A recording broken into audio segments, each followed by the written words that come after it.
परियों की वादी में एक निहायत खूबसूरत और निराली परी रहती थी, रोजी। उसके बाल सूरज की किरणों जैसे चमकते थे और उसकी आंखें आसमान से भी ज्यादा नीली थीं। रोजी के हाथ में एक जादुई छुड़ी थी जो मोतियों से सजी हुई थी। मोती नहीं, बल्कि मौसमों के दिल। हर मोती एक मौसम को कंट्रोल करता था। नीला मोती सर्दी का, सब्ज मोती बहार का सुनहरा, मोती गर्मी का नारंगी, मोती खिजां का। लेकिन ये मोती सिर्फ ताकत नहीं रखते थे, ये मोहब्बत, एहसास और तवाजुन की अलामत भी थे। एक दिन रोजी की सबसे अजीज दोस्त लेली इससे नाराज हो गई। लेली ने कहा, तुम्हारे पास मेरे लिए कभी वक्त नहीं, तुम हमेशा सिर्फ अपने काम की फिक्र में रहती हो।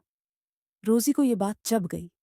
वो बोली, मैं मौसम संभालती हूँ, ये मजाक नहीं, तुम समझती नहीं हो।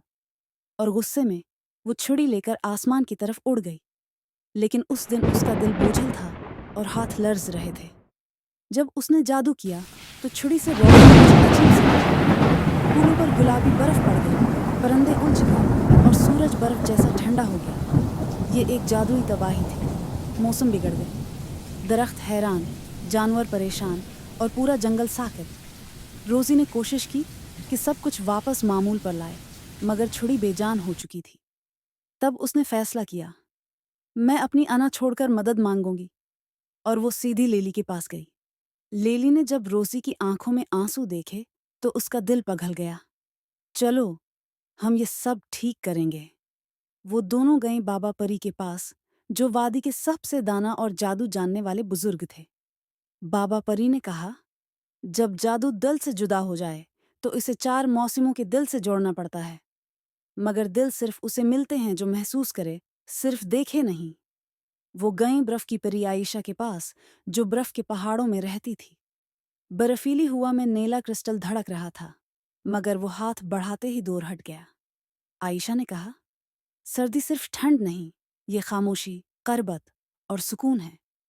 जब रूसी ने हाथ बढ़ाया और सर्द रात की खामोशी, बर्फ के नरम गालों की नरमी और अपने अंदर की ठंड को कबूल किया, नीला दिल उसकी हथेली में आ गया।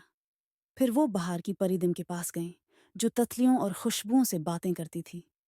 एक पुराने दरख्त के नीचे एक छोटा सा फूल खुला था, जिसमें सब्ज दिल छिपा था। रोसी ने बहार को सिर्फ रंगों से नहीं, उम्मीद, खुशी और नई शुरुआत के एहसास से महसूस किया। सब्ज दिल जगमगा उठा, अब सूरज के करीब जाना था। सिनपरी ने कहा, गर्मी को समझने के लिए तुम्हें जलना होगा, लेकिन रोशनी के लिए, न कि गुस्से से।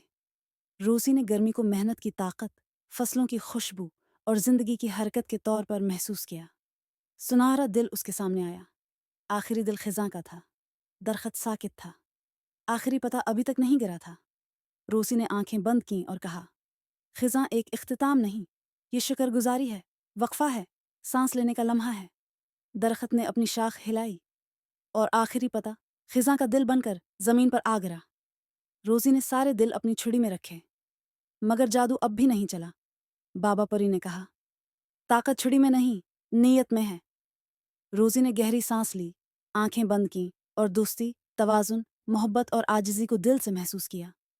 तभी छुड़ी से एक नर्म, सुनहरी रोशनी निकली, जो आसमान पर फैलती चली गई। फूल खुलने लगे, दरख्त हंसने लगे, जानवर नाचने लगे और मौसम अपने मकाम पर आ गए। रोजी ने अपने दोस्तों की तरफ देखा और कहा, काम अहम है, मगर दिल के बगैर वो सिर्फ जिम्मेदारी है। दोस्त, एहसास और मोहब्बत, यही असल जादू हैं।